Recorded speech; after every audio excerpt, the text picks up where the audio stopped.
Uniform civil code के सिलसिले में बात करते हुए साबिक मरकजी वजीर डॉक्टर के रहमान खान ने कहा कि ये भारतीय जनता पार्टी का एक सियासी एजेंडा है जिसके मुताल्लिक बीजेपी के रहनुमा खुद नहीं जानते कि यूसीसी किया है और इसे सिर्फ मुसलमानों को टारगेट करने के लिए लाने की कोशिश की जा रही है। भारत सरकार की जानिब से यूनिफॉर्म सिविल कोड को नाफिज करने की बात की जा रही है, लेकिन बना किसी मुसव्वदा ड्राफ्ट के, जिसका नतीजा ये हो रहा कि आवाम में और खासकर मुस्लिम समाज में मुगालते या कन्फ्यूजन पैदा हो रहे। भारत के मुसलमान भाई बहनों को भी ये समझना होगा कि कौन से राजनीतिक दल उन्हें भड़का करके उनका फायदा लेने के लिए उनको बर्बाद कर रहे हैं। आजकल हम देख रहे हैं कि यूनिफॉर्म सिविल कोड के नाम पर ऐसे लोगों को भड़काने का काम हो रहा है।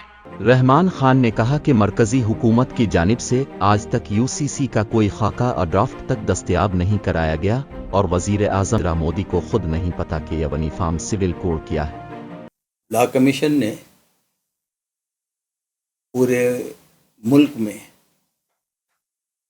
हर मज़हब के लोगों को, अकाबिरों को, लॉ एक्सपर्ट्स को कंसल्ट करके ये नतीजे पर पहुँचे हैं कि यहाँ इस मुल्क में यूनिफॉर्म सिविल कोड की ज़रूरत नहीं है और उसको लागू नहीं किया जा सकता। तो ये एक कॉन्स्टिट्यूशनल बॉडी जो लॉ कमीशन होती है वो उसका ओपिनियन है। तो ये लॉ यूनिफॉर्म सिविल कोड का भूत अभी, क्योंकि इलेक्शन आ रहा है, जब कभी भी इलेक्शन आ रहा है तो बीजेपी यूनिफॉर्म सिविल कोड का एक सहारा लेकर अपने सोसाइटी को पोलराइज करने चाहते हैं। अगर आज मोदी से भी पूछे यूनिफॉर्म सिविल कोड क्या है तो वो खुद नहीं बोल सकते। के रहमान खान ने कहा कि यूनिफॉर्म सिविल कोड गैर जरूरी है और ये कि आरएसएस के रहनुमा भी यूनिफॉर्म सिविल कोड के मुखालिफ थे। उन्होंने कहा कि बीजेपी की हुकूमत यूनिफॉर्म सिविल कोड को अगले पार्लियामेंट इलेक्शंस के मद्देनजर आवाम को गुमराह करने की कोशिश कर रही है। It is BJP agenda. मैं आपके इत्तला के लिए ये कहूँगा कि गुरु गोरवालकर जो आरएसएस के संचालक थे, सरसंचालक, उन्होंने कहा है कि today that the present day Indian politician lack original thinking on the problem of Indian society, citing the example of politicians' effort to solve the problem without thinking.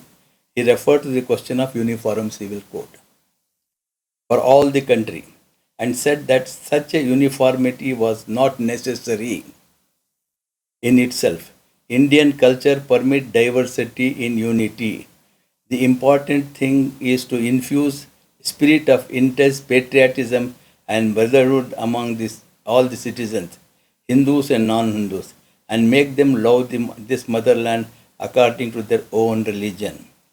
He further said, I don't think the uniformity within the nation will promote national unity. जो हमारे prime minister कहते हैं कि national unity के लिए uniform civil code होना चाहिए, तो यहाँ गुरु गोरवालकर कहते हैं कि नेशनल यूनिटी के लिए यूनिफॉर्म सिविल कोड की ज़रूरत नहीं है। तो ये एक पॉलिटिकल स्टंट है और जो यूज़ किया जा रहा है, क्योंकि इलेक्शन आ रहा है 2024 का। फिर अब लॉ कमीशन को कहा गया है कि आप सब पूरे फिर दोबारा, ये तमाशा हो गया। एक लॉ कमीशन ने पूरी तशखीश के बाद पूरे सबके सारे हिंदुस्तान में सबके ओपिनियन देने के बाद एक फ़ैसले पर आया है। फिर विदिन 1 साल या 2 साल के अंदर और आप पूछ रहे हैं कि और एक बेहतर, तो आपका मंशा क्या हुआ, आपका इंटेंशन क्या हुआ? कि आपका इंटेंशन, जब एक लॉ कमीशन स्टैट्यूटरी बॉडी आपको फ़ैसला सुना चुकी है तो आप उसमें दोबारा मेडल करने की ज़रूरत नहीं है। जैसा कि सुप्रीम कोर्ट एक ओपिनियन दे चुकी है, तो उसके बाद तो आप सुप्रीम कोर्ट के ओपिनियन को फिर नहीं, ये सही नहीं और एक नहीं, यहाँ वो गुंजाइश नहीं है। लॉ कमीशन अपना फ़ैसला सुना चुका है।